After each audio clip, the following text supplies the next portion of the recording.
بسم اللہ الرحمن الرحیم۔ آج کی حدیث۔ ایک شخص حارث بن حشام نامی نے حضرت صلی اللہ علیہ وآلہ وسلم سے سوال کیا تھا کہ حضور، آپ صلی اللہ علیہ وآلہ وسلم پر وحی کیسے نازل ہوتی ہے؟ آپ صلی اللہ علیہ وآلہ وسلم نے فرمایا کہ وحی نازل ہوتے وقت کبھی مجھ کو گھنٹی کی سی آواز محسوس ہوتی ہے اور وحی کی یہ کیفیت مجھ پر شاک گزرتی ہے۔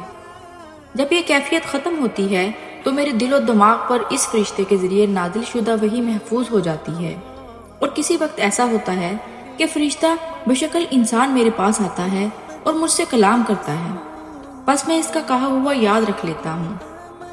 حضرت عائشہ رضی اللہ تعالیٰ عنہا کا بیان ہے کہ میں نے سخت کڑاکے کی سردی میں حضرت صلی اللہ علیہ وآلہ وسلم کو دیکھا ہے کہ آپ صلی اللہ علیہ وآلہ وسلم پر وحی نازل ہوئی، اور جب اس کا سلسلہ موقوف ہوا تو آپ صلی اللہ علیہ وآلہ وسلم کی پیشانی سینے سے شرابور تھی۔